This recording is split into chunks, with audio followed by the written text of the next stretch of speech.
du Père et du Fils et du Saint-Esprit. Tu es l'Esprit aux 7 dons, le toit de la droite du Père, l'Esprit de vérité promis, toi qui inspires nos paroles. Le Seigneur soit avec vous.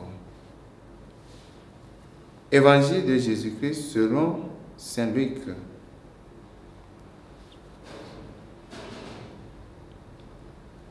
En ce temps-là, la foule se pressait autour de Jésus pour écouter la parole de Dieu. Tandis qu'il se tenait au bord du lac de Génézareth, il vit 2 barques qui se trouvaient au bord du lac. Les pêcheurs, en étant descendus, élavaient leurs filets. Jésus monta dans une des barques qui appartenait à Simon et lui demanda de s'écarter un peu du rivage. Puis il s'assit et de la barque, il enseignait les foules. Quand il eut fini de parler, il dit à Simon, « Avance au large et jetez vos filets pour la pêche. » Simon lui répondit, « Maître, nous avons peiné toute la nuit sans rien prendre, mais sur ta parole, je vais jeter les filets. » Et l'ayant fait, ils capturèrent une telle quantité de poissons que leurs filets allaient se déchirer. Ils firent signe à leurs compagnons de l'autre barque de venir les aider. Ceux-ci vinrent et ils remplirent les 2 barques à tel point qu'elles s'affaissaient. À cette vue, Simon-Pierre tomba aux genoux de Jésus en disant, « Éloigne-toi de moi, Seigneur, car je suis un homme pécheur. » En effet, un grand effroi l'avait saisi, lui et tous ceux qui étaient avec lui, devant la quantité de poissons qu'ils avaient pêchés. Et de même, Jacques et Jean, fils de Zébédée, les associés de Simon. Jésus dit à Simon, « Sois sans crainte. Désormais, ce sont des hommes que tu prendras. » Alors, ils ramenèrent les barques au rivage et laissant tout, ils le suivirent. Acclamons la parole de Dieu.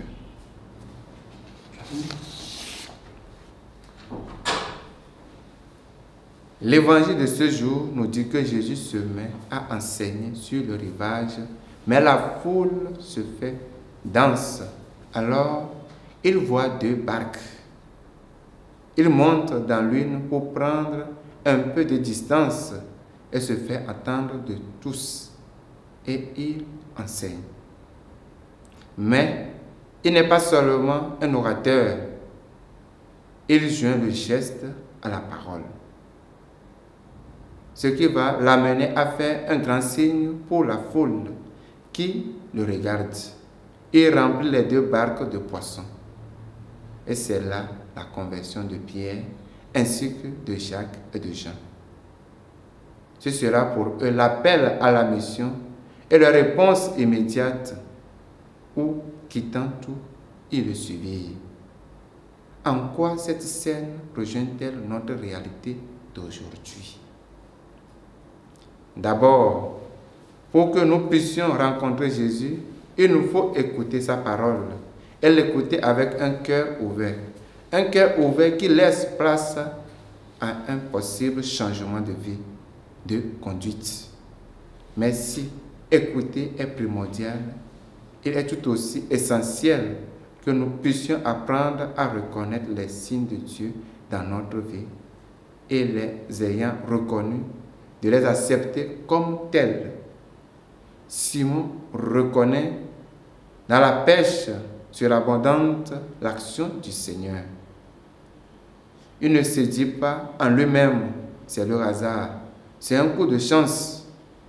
Bien au contraire, il prend conscience de son état de pécheur et n'a aucun mérite d'une telle grâce et en toute humilité, il l'accepte. Et quand Jésus l'appelle à une autre forme de pêche, Il ne discute pas, ne raisonne pas. Il le suit tout simplement. Nul n'est ni saint qu'il puisse mériter la grâce de Dieu.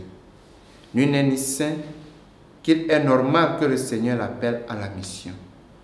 Chacun de nous sommes pécheurs et aucun d'entre nous ne mérite par lui-même d'être appelé à la mission. Notre Seigneur vient à la rencontre des pauvres, des pécheurs. C'est avec eux qu'il désire toucher les cœurs. C'est avec nous, chrétiens, en son amour et à son infinie miséricorde, qu'il veut toucher le cœur de tout le monde. Aujourd'hui, sommes-nous prêts à risquer notre vie pour vivre avec Jésus, pour répondre à la mission qu'il a pour nous? Soyons clairs. Être appelé par Jésus, ce n'est pas obligatoirement devenir prêtre, religieux ou religieuse, mais c'est répondre à son appel dans notre vie. Il a un appel particulier pour chacun de ses enfants. C'est donc le moment de nous mettre sérieusement à son écoute afin de savoir ce qu'il attend de nous. Loué soit Jésus-Christ.